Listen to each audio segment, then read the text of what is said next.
They told me, son, you're special. You were born to do great things. You know what? They were right.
I am Andrew Ryan, and I'm here to ask you a question. Is a man not entitled to the sweat of his brow? No, says the man in Washington, it belongs to the poor. No, says the man in the Vatican, it belongs to God. No, says the man in Moscow, it belongs to everyone. I rejected those answers. Instead, I chose something different. I chose the impossible. I chose rapture. A city where the artist would not fear the censor, where the scientist would not be bound by petty morality, where the great would not be constrained by the small. And with the sweat of your brow, rapture can become your city as well.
Is it someone new?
Just a bit further.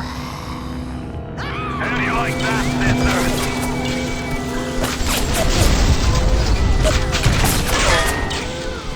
Now, would you kindly find a crowbar or something? Bloody splicer. Seal Johnny in before they... Goddamn splicers. All I want to do is meet someone. But this fucking place is poison.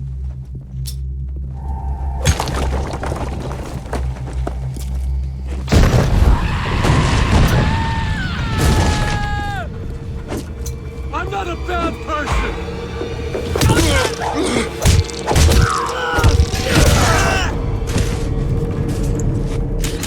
My daddy's smarter than Einstein, stronger than Hercules, and like a fire with a snap of his finger. Are you as good as my daddy, mister? Not if you don't visit the Gatherer's Garden, you aren't. Your daddy's just like as a garden.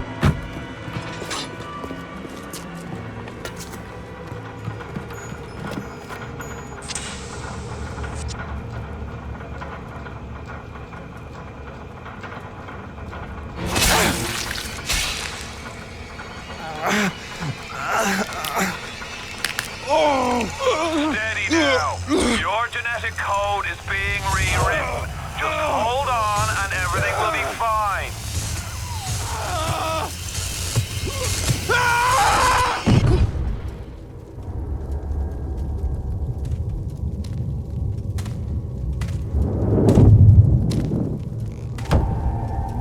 This little fish looks like he just had his cherry popped. Wonder if he's still got some Adam on him.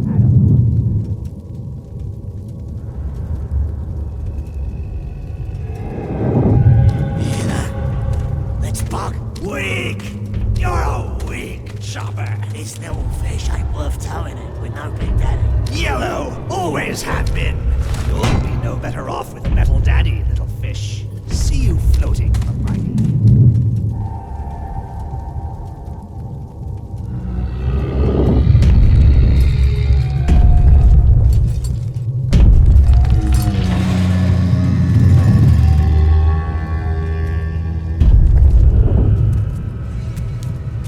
Look, Mr. Bubbles, it's an angel. I can see light coming from his belly. Wait a minute, he's still breathing. It's all right. I know he'll be an angel soon.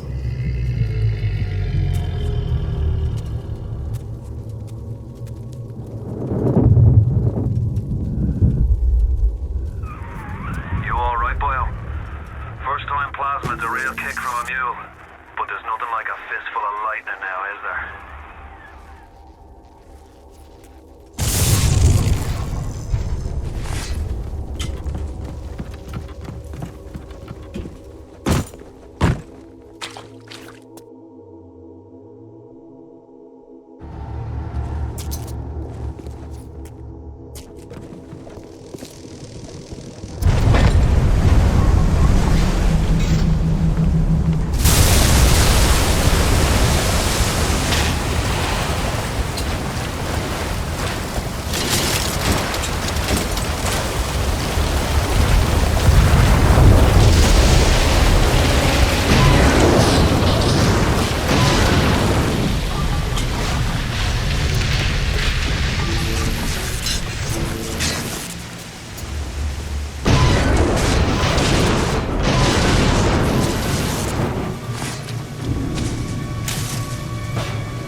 Good luck! Pardon? Don't!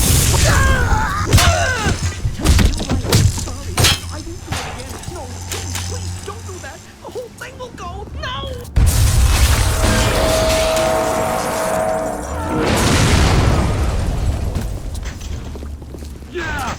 Report me, you fuck! Stop it!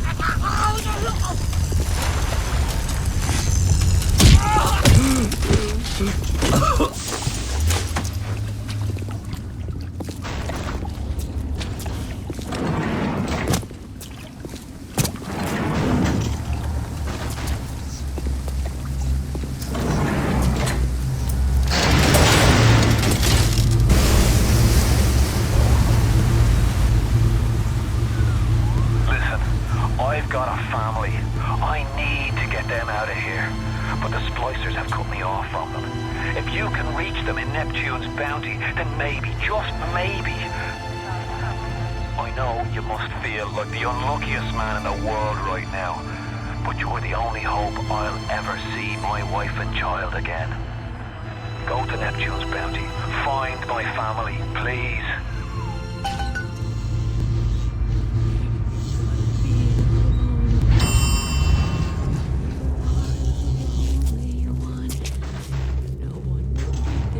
Sing this song.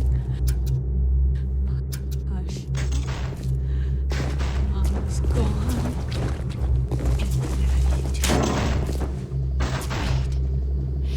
This is happening before and none. Why aren't you here? Why is it today and not then when you were warm and sweet? Make it harder!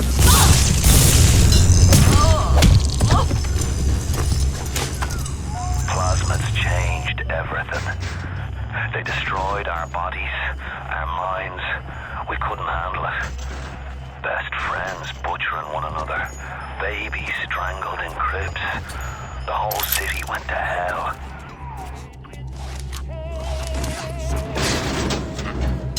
I'll do what I want. It's my Adam. I earned it. You monsters! What do you want this Christ? Open the damn door! And what makes my head go round and round while my heart stands still in my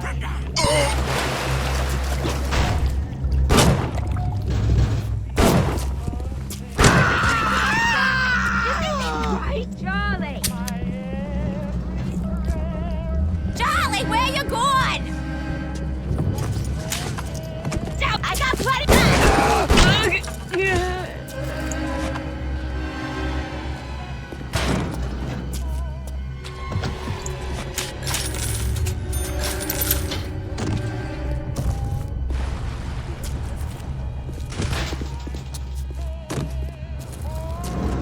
If you spot a splicer in the water, hit him with the electrobolt.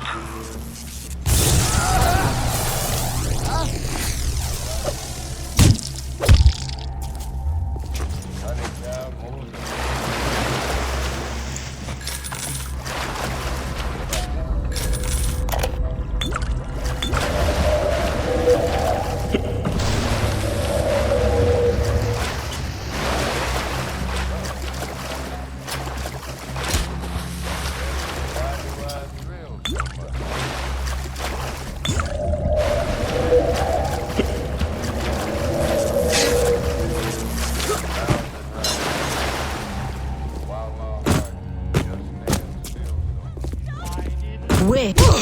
I'm on your trail.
stone wall the size of Plymouth Rock coming out of your crapper going on 3 weeks now? Nah, I ain't saying I'm Shakespeare. I'm trying to run a respectable theater. I got working folk coming in from Port Neptune trying to catch a little diversion. And all they can think about is the stink coming out of your shitter. Get it fixed.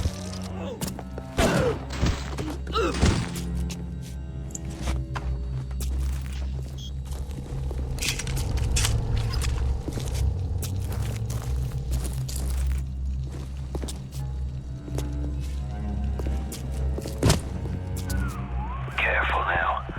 Would you kindly lower that weapon for a minute?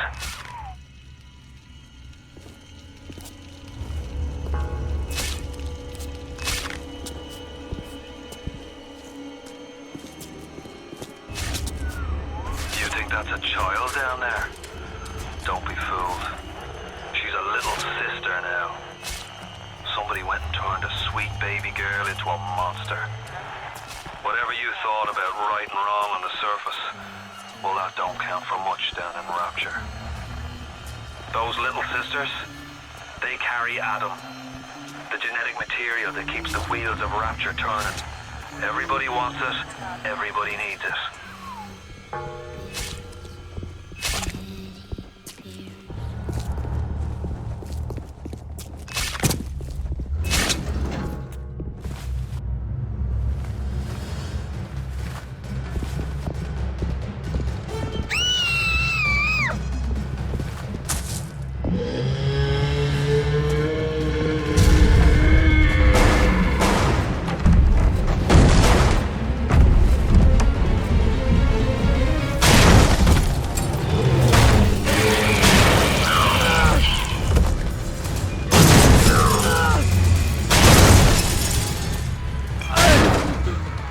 That's the big daddy. She got his Adam. He keeps her safe.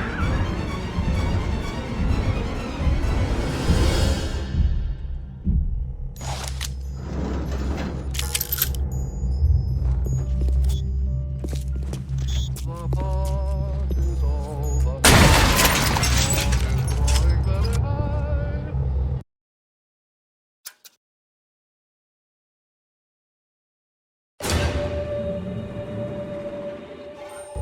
Let's creep away from the day and allow me to say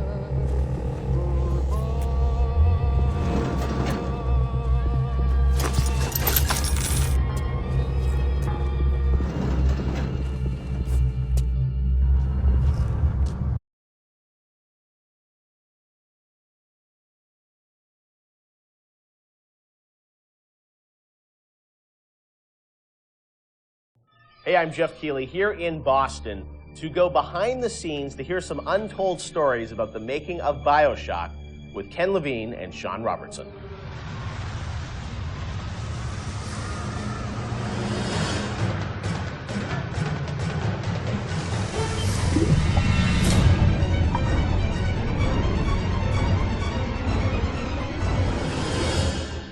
Let's talk a bit about the theme and setting of Bioshock, Rapture.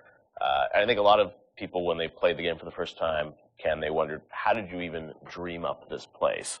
And I know you said publicly before that part of the reason you sort of, what led you to Rapture was this idea of fully simulating a place. Tell us about that sort of idea and the frustrations you had with other games where you sort of hit a bound. I think our philosophy was always to do what we were doing 100% rather than try to do something bigger and do it 50% or 40%. So one of the ideas of, and this sort of came from System Shock 2 as well, where you focus on an area that you can really bring to life and you kind of eliminate the questions of, well, why can't I go over the bridge to New Jersey? So we were able to really make a place, I think, that felt believable and real, even though in actuality it was really quite limited. But we just sort of dressed it with all these buildings outside that were all, were all basically glorified fakes. Let the story drive what we needed to show rather than some kind of like predetermined map which we set down, which is a little different than like System Shock 2, where we actually mapped a spaceship out deck by deck. Yeah. Because I don't know what the philosophy felt a little different there, because you want to feel like a real spaceship that was sort of stacked on top of each other.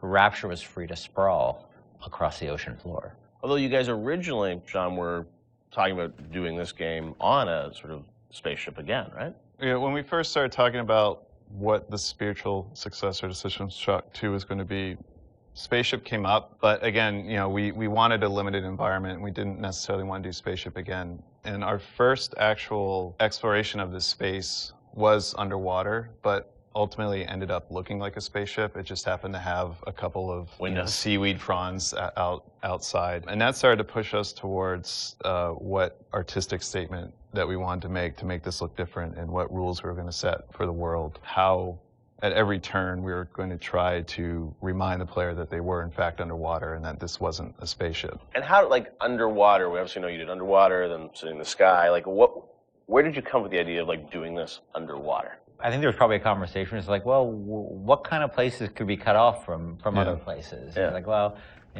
spaceship, summer camp, any island notion, right? Something that's cut off from the rest of the world. Yeah. So you never felt like you should be able to go over that bridge to New Jersey. I don't want to apply some deep and meaningful conversation. I think it was one of those ideas that you just kind of say, and then everybody's, that sounds cool. Let's try that. Let's go for it. And I think it lended itself to having very nice views out the window without having to build an insane amount of unique assets. Right. By today's standards, we still were a small team back then.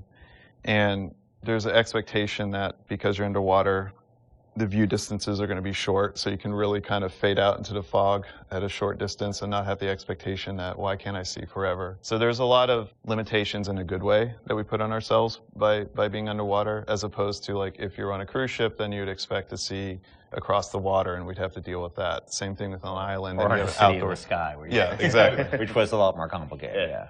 So you came up with the idea of, let's do this underwater, let's do this sort of isolated place.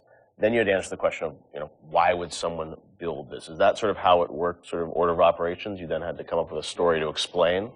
Yeah, I think we wanted a very believable reason why they'd be there. Right. And sort of the necessary isolation of the place sort of led to, well, what kind of person would want to do this? And I wasn't even particularly aware of the sort of political implications of what I was reading, but I've been reading, I had read The Fountainhead. Right. By Ayn Rand, and I mostly thought it was an interesting story. Like, I didn't realize that people were sort of basing their sort of political lives around it, because I wasn't that tuned in to that stuff at that point. And so, but I love the dialogue and the kind of speechifying in it, because you can see a video game character speaking with that kind of certainty and that kind of confident philosophy. It just seemed like a natural kind of thing to apply to this place. And so it just sort of all came together as a sort of who is the guy who would do this? Well, that character. It was sort of this amalgamation of characters from Ayn Rand's books and Ayn Rand herself. This sort of idealistic person who says, well, the only way to do this is to separate from the rest of the world. Right. And that led to Andrew Ryan. I am Andrew Ryan, and I'm here to ask you a question. Is a man not entitled to the sweat of his brow? No, says the man in Washington, it belongs to the poor. No, says the man in the Vatican, it belongs to God. No, says the man in Moscow, it belongs to everyone. We knew from a technical standpoint that we wanted isolation. We also knew to sell it, we needed a compelling storyline, a backstory that why would this place exist? Otherwise, how are we going to make Rapture feel like it's lived in if we don't have the reason for it to be there? So once we decided on the underwater location and then the closed off spaces, that objectivist story kind of came in and made the art stronger and made the level design stronger, because we could feed back into that loop. And I think that's why we had to have sort of Andrew Ryan's pitch right at the beginning of the game. We wanted people to understand why somebody would go there.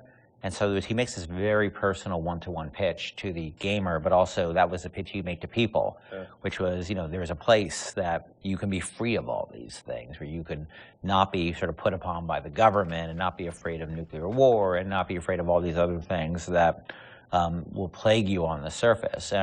We wanted that pitch to sort of resonate and make sense, because that's, otherwise by the time you got there, you'd be like, well, this place is just fantasy. Nobody would ever come here. And that the beauty of the place also was also tied into that. It had to be a very attractive proposition, or people who would believe that people would go leave their lives and go to the bottom of the ocean. I'm sure in some ways you had to convince the team and enroll them in your sort of vision of, you know, who this character was going to be and what the setting was going to be. How did that work, Sean? I mean, did Ken come in and say, hey, I've been reading these books, and I think we could sort of... I believe he just came in one day on a horse and said, Ayn Rand, everybody read The Fountainhead. Exactly. I bought 30 copies of it. Yeah, I think, you know... Here's a 2,000-page book or something. Yeah. Go read it. And it really is more organic. You know, like I said, we knew that we had this location, and you struggle to fill it with stories, and you struggle to find meaning of why does this place exist, you know? What's my motivation? And as Ken started to explore Ayn Rand a little more and started talking to us about it,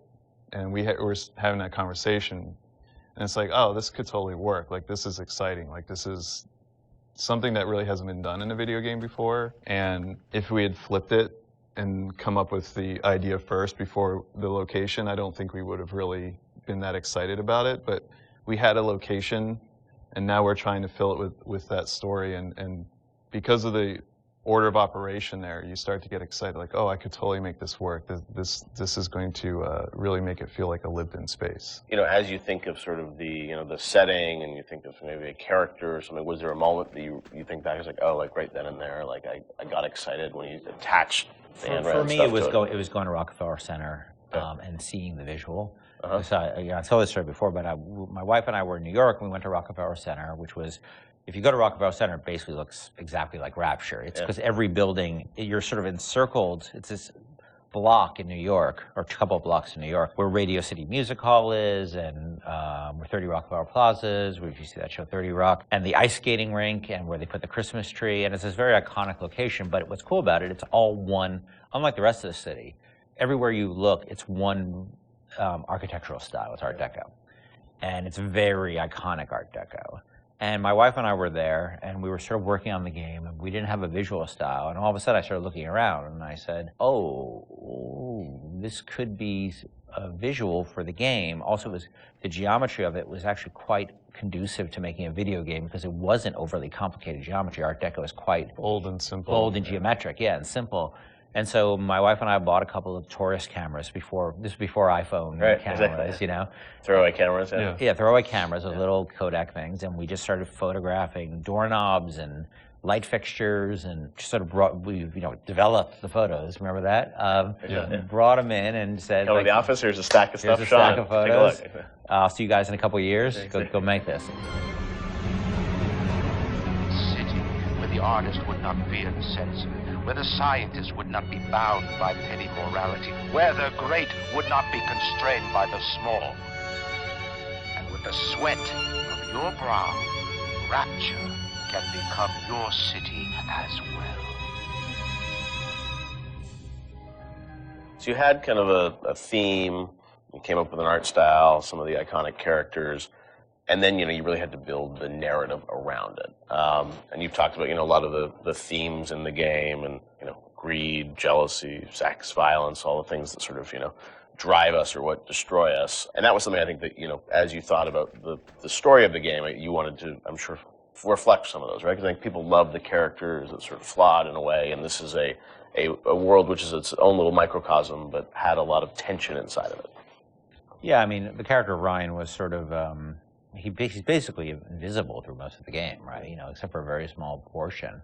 But he's very present because he exists, the city is him, right? You know, it's such a representation of him. We never want to cut away to a cutscene where you saw Andrew Ryan, you know, planning and scheming. We wanted him to be very present without actually being present. But once you had Ryan, and once you had his desire to protect this vision of his, you just had to then come up with the characters who'd be arrayed in opposition to him. So we had this character, the Big Daddy, and then eventually the character of Little Sister.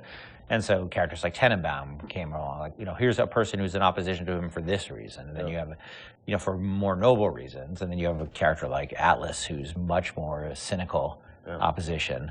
Once we had all those characters arrayed, we're like, well, who are you? And, you know, you ended up being a sort of, you know, a pawn in the middle of all this opposition to Ryan. We just kept sort of homing in on that theme making sure that you weren't, eventually figuring out that you couldn't just be here by an accident, that you're an integral part of this story, even though you don't know you're an integral part of this story. You think you're just there by happenstance. Look, Mr. Bubbles, it's an angel. I can see light coming from his belly. Wait a minute, he's still breathing. It's all right. I know he'll be an angel soon.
KGB wolf or the CIA jackal. Here's the news. Rapture isn't some sunken ship for you to plunder. And Andrew Ryan isn't a giddy socialite who can be slapped around by government muscle. And with that, farewell, or das Vidania, Jerry.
free man.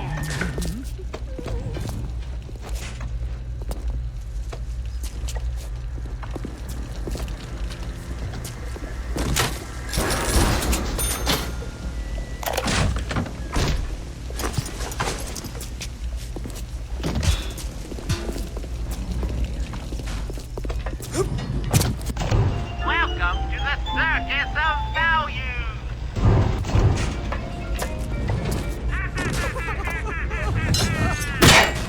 Kill your cravings at the Circus of Value!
Keep away from my patients!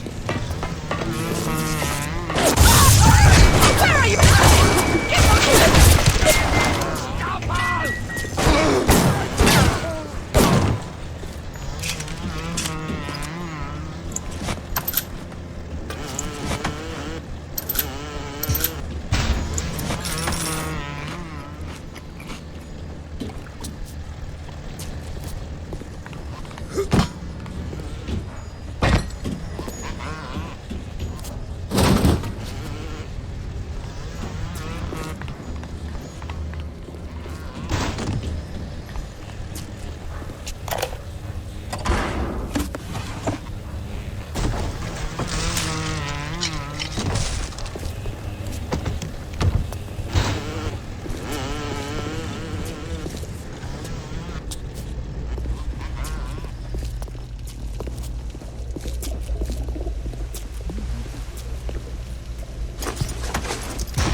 my appeal for Steinman.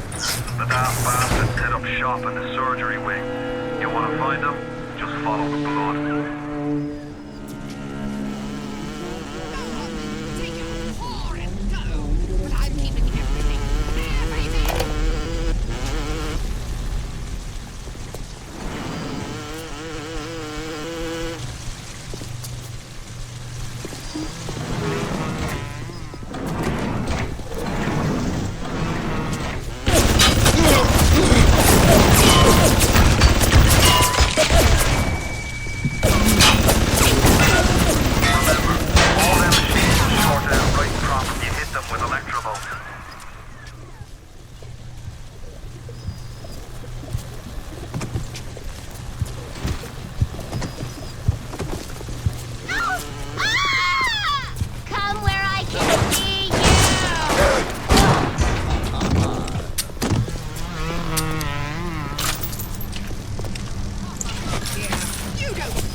Come out! I just want to find your room.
Andrew Ryan asks you a simple question.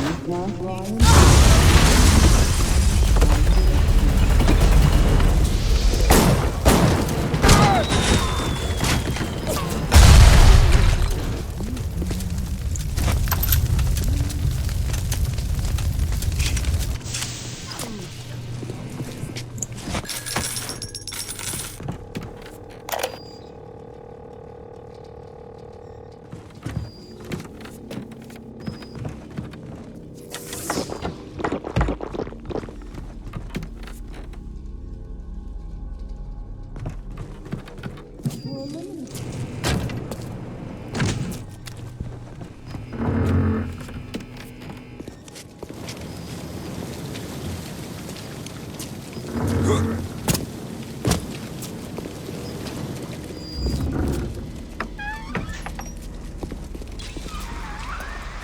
cameras. I can hear the infernal things all around you. Ryan's eyes and ears.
What is that? That wicked is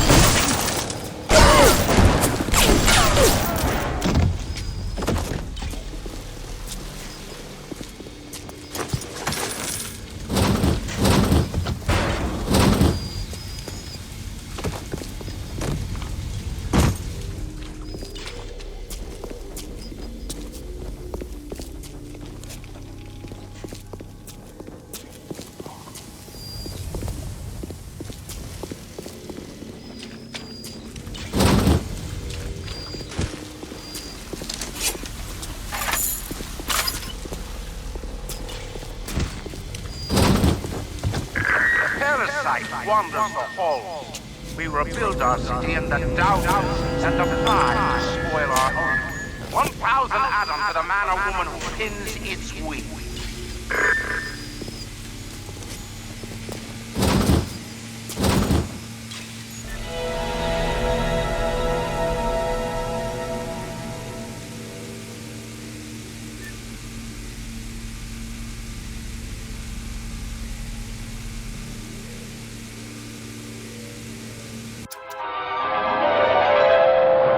Light up foes to 1,000 degrees. Warning, fire spreads.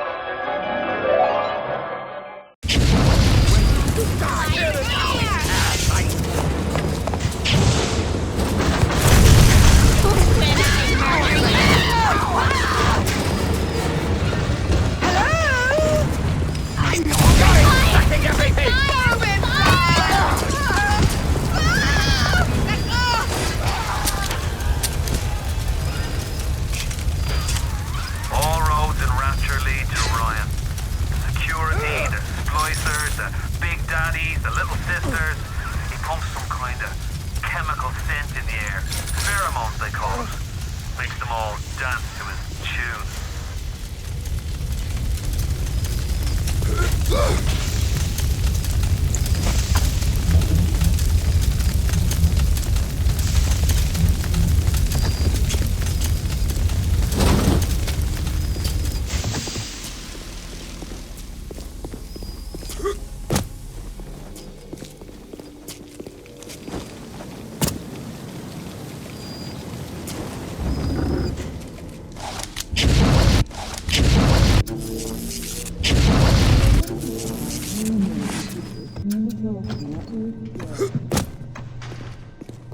What is the greatest lie?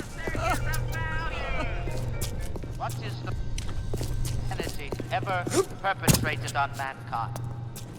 Slavery, the Holocaust.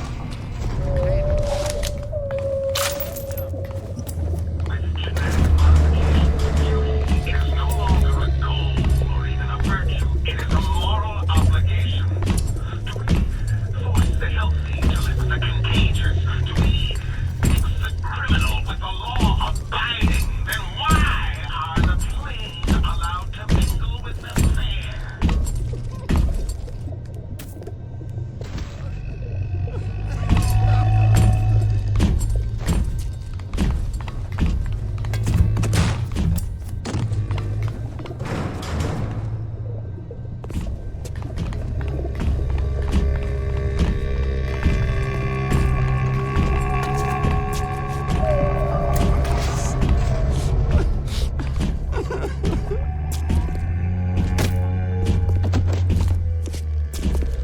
Why do we have 2 eyes? Is there some law that says we must? 2 arms, 2 legs, 2 ears, 2 breasts?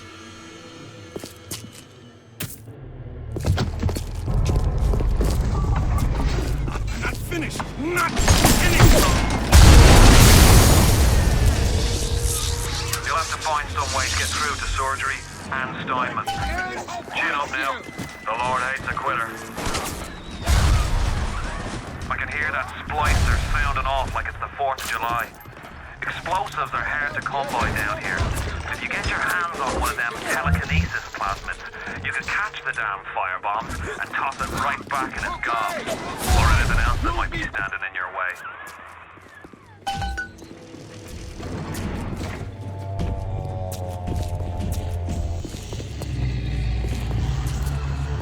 What's the matter, Frank? It's this thinning hair, Jim. Every day there's less and less. You know, the problem's not in your hair. It's in your genes. Hey, I don't go in for all that splicing stuff. My buddy says it's not safe. Shows you what your buddy knows. Open to Genetic Horizons for a trial of fresh hair. Fresh hair is not only gives you a full head of thick hair, but it's 100% safe. Full head of hair and 100% safe. Maybe it's time for me to get a little more fresh.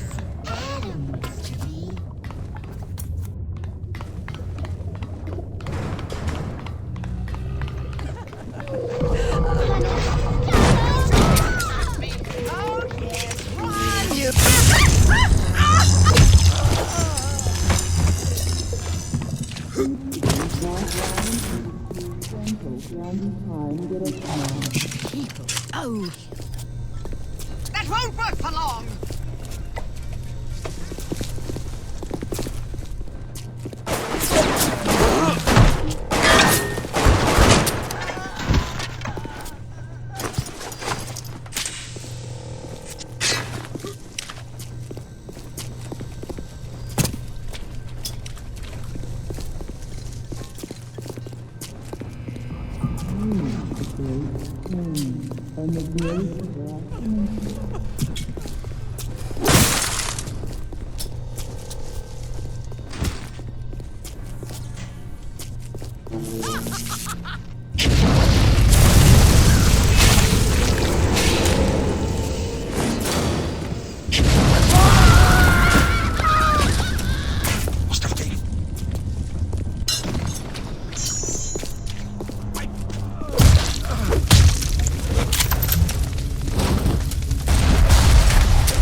in life are free. The stars belong to everyone. They gleam there for you and me. The flowers in spring, the robins that sing, the sunbeams that shine, their Throw objects at foes. You can even catch grenades and throw them back.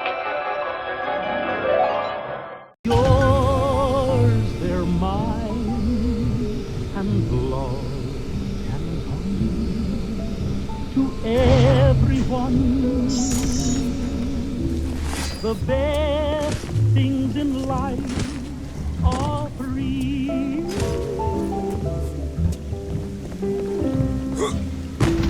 Honey, the moon belongs to it. You know, the best things in life and the stars, they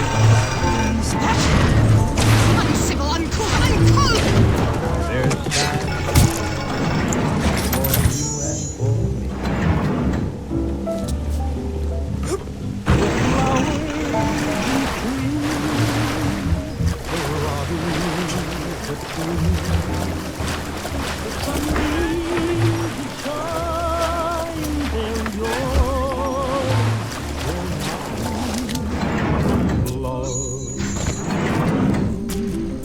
To everyone,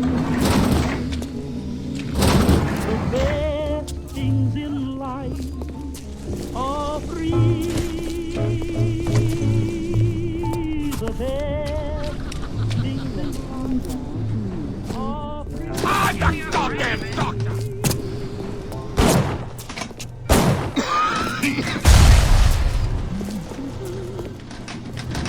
Everyone would want others to do their work, call upon their out. Never mind your own Finest. Think of the needs of Sorry?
and the great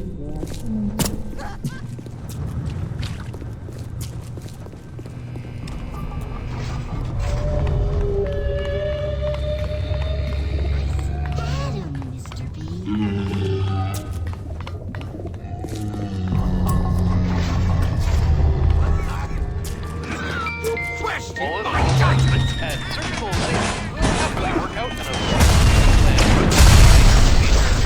Potentially terminal illnesses won't wait until payday.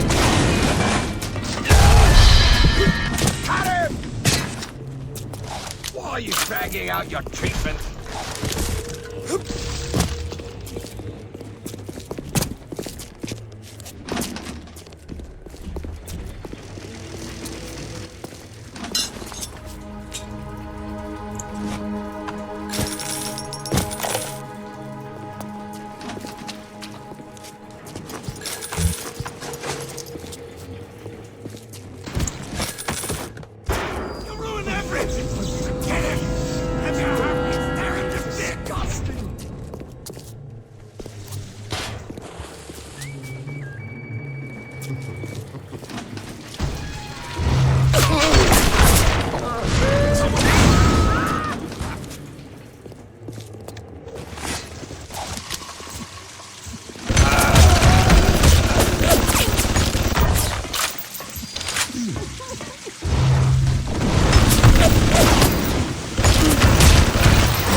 this one, Aphrodite. She won't stay still!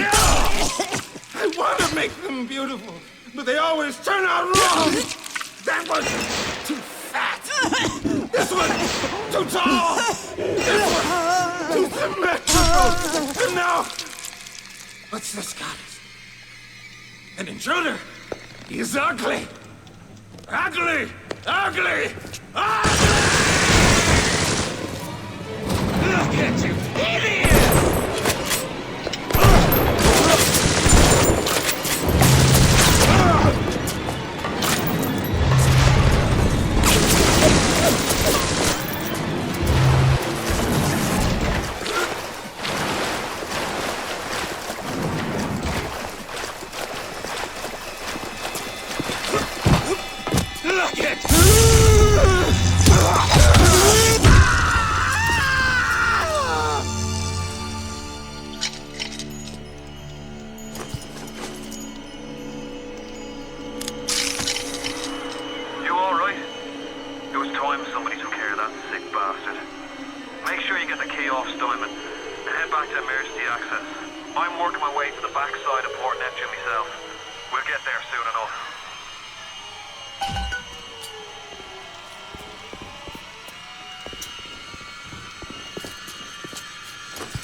Approaching a little sister is a criminal offense. Do not approach the little sisters.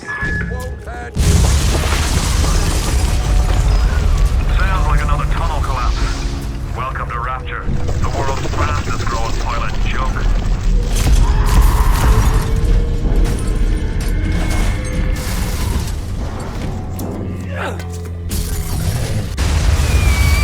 It's a little one. Here's your chance to get some Adam.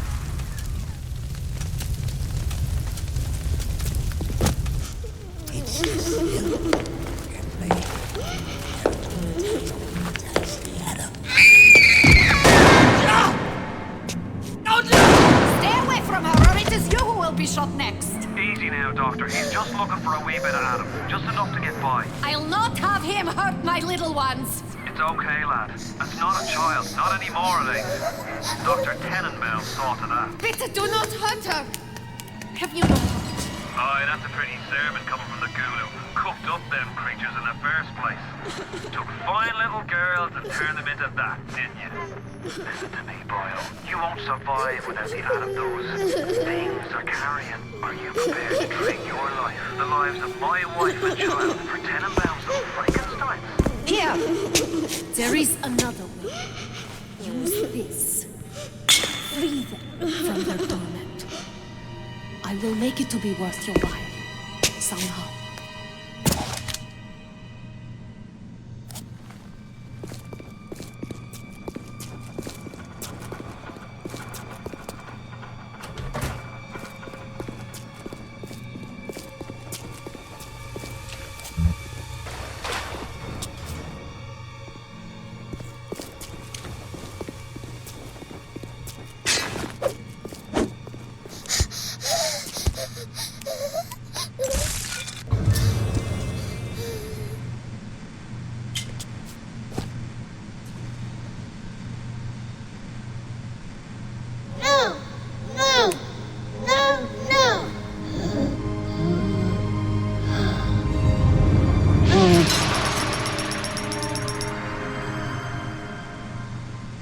Thank you. The path of the righteous is not always easy, yes. The reward will become clear in time. Be patient. Tenenbaums playing you for a sap. Those things may look like wee little girls, but looks don't make it so. You need all the Adam you can get to survive. If you cross paths with another of them gatherer's garden machines, make sure you pick up a new plasmid or two. That's if the price ain't too dear, of course.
A rapture reminder. The bottom of the ocean is our home, but it can also be a dangerous place. Bad. Report any unexplained water. You're ready now. It's time to take on one of them big daddies. It won't be easy, but it's the only way to get to little sister and the Adam they carry.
Thank you.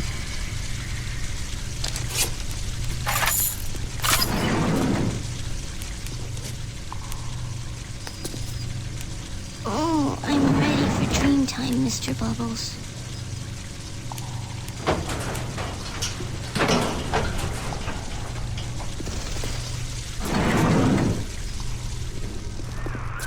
Are you almost back to emergency access? Come through as soon as you get there. You got Ryan's eye now.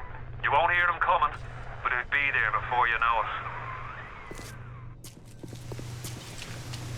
I'm opening you up! Disease! Your disease!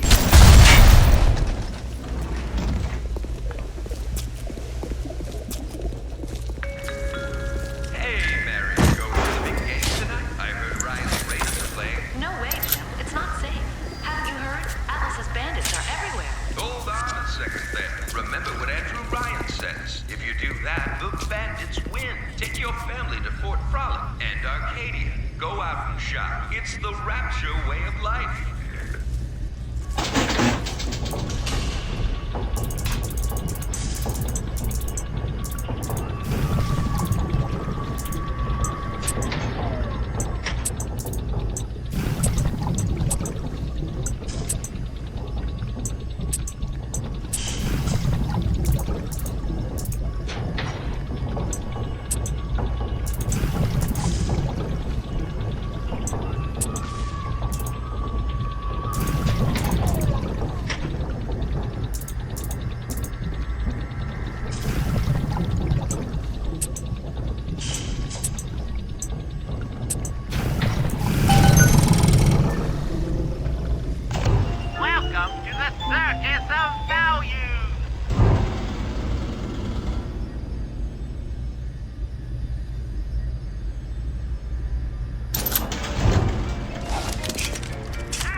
You won't come to me!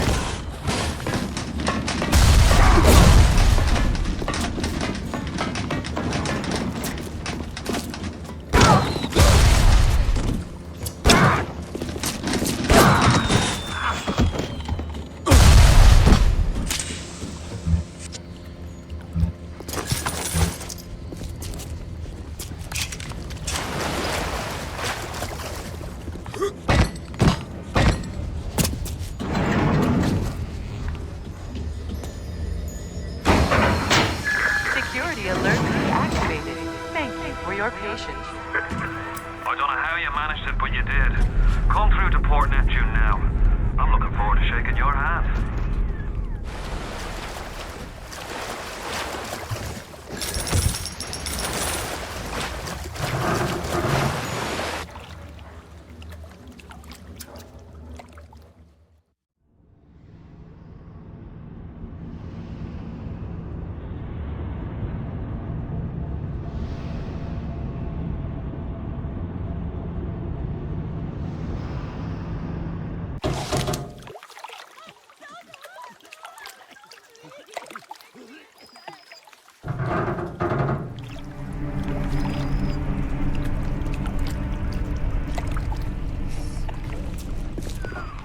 Now you had the pleasure of Andrew Ryan's company. He's the one who built this place, and he's the one who ran it into the ground. Nobody knows exactly what happened. Maybe he went mad. Maybe the power got to him. Maybe he just decided he didn't like people. Whichever way you slice it, good man died. My family's in a submarine hidden in the foundation of Fontaine Fisheries. I'll meet you there.